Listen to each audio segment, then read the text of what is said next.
માનનીય deputy CM સાહેબની પ્રેરણાથી આપણા ગુજરાત રાજ્યમાં ઓપરેશન વ્યુઅલ એકાઉન્ટ ફંડ શરૂ કરવામાં આવ્યો. એના ભાગરૂપે માનનીય ડીજીપી સર, આઈજીપી સરના માર્ગદર્શનમાં રાજકોટ ગ્રામ્ય જિલ્લાની સાયબર સેલ દ્વારા એક સારો વ્યુઅલ એકાઉન્ટ્સનો કેસ કરવામાં આવ્યો છે. એમાં 1930 જો આપણો સાયબર હેલ્પલાઇન નંબર છે, એના ઉપર એક એકાઉન્ટ ઉપર 66 જેટલી કમ્પ્લેન પૂરા દેશમાં થયેલી હતી. આ 66 કમ્પ્લેનના ધ્યાનમાં રાખીને ઇન્વેસ્ટિગેશન કરવામાં આવ્યો. તો આ જો એકાઉન્ટ છે, જ્યોત ટ્રેડિંગનો એકાઉન્ટ છે, ગોંડલ રાજકોટનો, और जय मनसुखभाई नांदपरा કરીને 25 વર્ષનો છે. આ એકાઉન્ટને ઓપરેટ કરે છે. और આ એકાઉન્ટમાં ટોટલ ટ્રાન્ઝેક્શન જો છે, આ જયભાઈ પાસે 6 એકાઉન્ટ છે. એની એક સોમ એન્ટરપ્રાઇઝ છે અને એક જોબ ટ્રેડિંગ છે. આ બંને ફર્મના નામ ઉપર 6 જેટલા એકાઉન્ટ છે. આ તમામ એકાઉન્ટ્સમાં છેલ્લા 1.5 વર્ષમાં 198 કરોડનો ટ્રાન્ઝેક્શન થયો હતો. પછી બીજા આના તપાસ કરતા આનો એક બીજો ઓર સહ આરોપી તરીકે મનીષ છગનભાઈ કામાણી છે. એના પણ એવા જ એકાઉન્ટ છે જેમાં ટોટલ 150 કરોડના ટ્રાન્ઝેક્શન મળ્યા. ત્રીજો પ્રવીણસિંહ ભૂપતભાઈ પરમાર, એના એકાઉન્ટમાં 33 કરોડ રૂપિયા જેટલા ટ્રાન્ઝેક્શન મળ્યા. એ 3 એકાઉન્ટ હોલ્ડર્સ છે. એ લોકો જો સાયબર ફ્રોડનો અમાઉન્ટ છે એને પોતાના એકાઉન્ટમાં લેતા અને અહીંયાથી એને કેશ વિથડ્રો કરીને 1 લાખ રૂપિયા ઉપર એને 200 થી 400 રૂપિયા કમિશન લેવાની એ વાત કબૂલ કરી છે. અને બાકીના અમાઉન્ટને એ લોકો એના જો આ ક્રાઇમમાં એનાથી જો ઉપરની કડીમાં માણસો છે એને અલગ અલગ શહેરોમાં મોકલતા હતા. આમાં આ ત્રણે માણસો જો એકાઉન્ટ હોલ્ડર્સ છે, એની સિવાય એક ઋષિત તુલસીભાઈ રૈયાણી છે, ઓ ગોંડલનો રહેવાસી છે.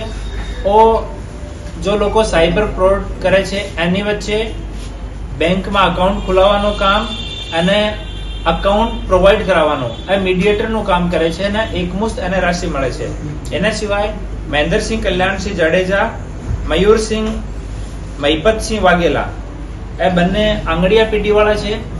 આ બંનેનો જો આરોપી છે, જો સાયબર ફ્રોડના પૈસા અહીંયા મૂકે છે, આ લોકો સાથે જો મ્યુઅલ એકાઉન્ટ હોલ્ડર્સ છે એની સાથે, જો મ્યુઅલ એકાઉન્ટ્સના જો મીડિયેટર છે એની સાથે એ લોકો સતત કોન્ટેક્ટમાં રહે છે અને એની આંગળીયા પીઢી દ્વારા જ મેક્સિમમ અમાઉન્ટ અહીંયાથી રાજકોટથી કેશ લઈને અને બીજી જગ્યા અલગ અલગ શહેરોમાં મોકલવામાં આવ્યો છે.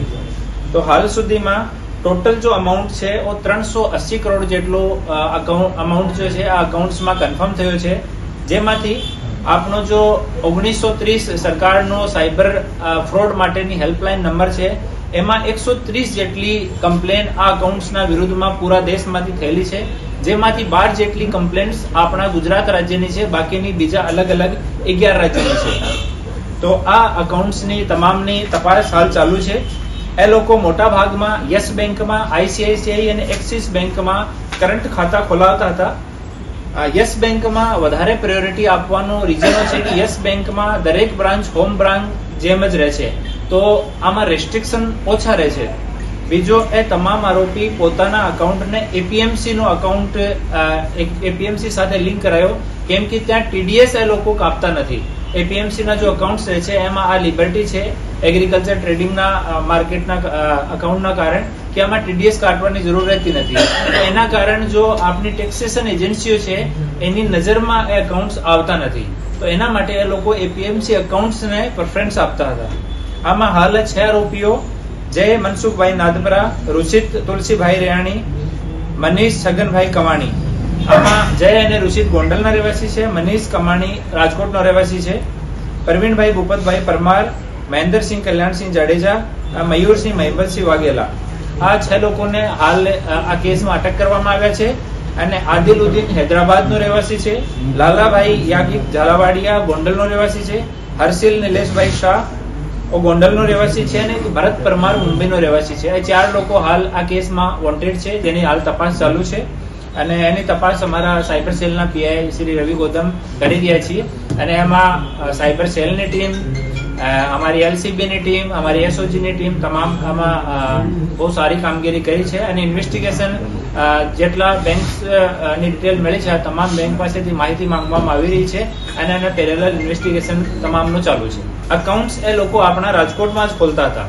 અન્ય રાજ્યોથી અહીંયા પૈસો આવતો હતો, આ અકાઉન્ટ થ્રુ એ પૈસાને રોટેટ કરતા હતા, અહીંયા કેશ વિડ્રોલ થતો હતો અને પછી અહીંયાથી આંગળીયાથી કે બીજા અકાઉન્ટ તરફ મારફતે એ ભારતના અન્ય શહેરોમાં મોકલતા હતા. આમાં જેટલા સ્ટેક હોલ્ડર્સ છે, આ તમામ સ્ટેક હોલ્ડર્સના ઓફિસેસમાંથી અમે માહિતી લેવાની ચાલુ છે અને વેરીફાઈ કરવાનું ચાલુ છે.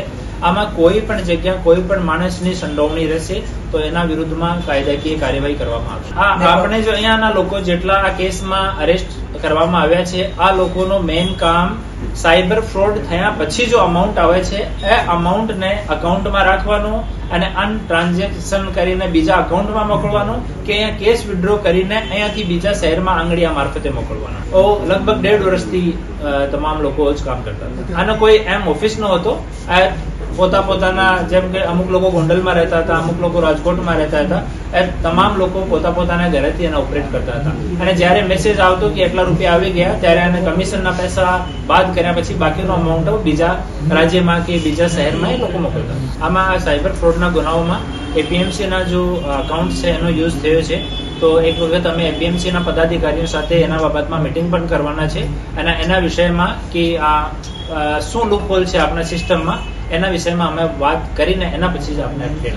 અને ઉપરનો આદિલ જો છે ઓ મેન માણસ છે આમાં. આ પૂરા આને ઓપરેટ કરવા વાળો હૈદરાબાદનો રહેવાસી છે. એને ગુનાહિત ઇતિહાસની ચકાસણી પણ અમે લોકો કરી રહ્યા છીએ અને એ લોકો તમામ એની નીચેની કડીના માણસ છે.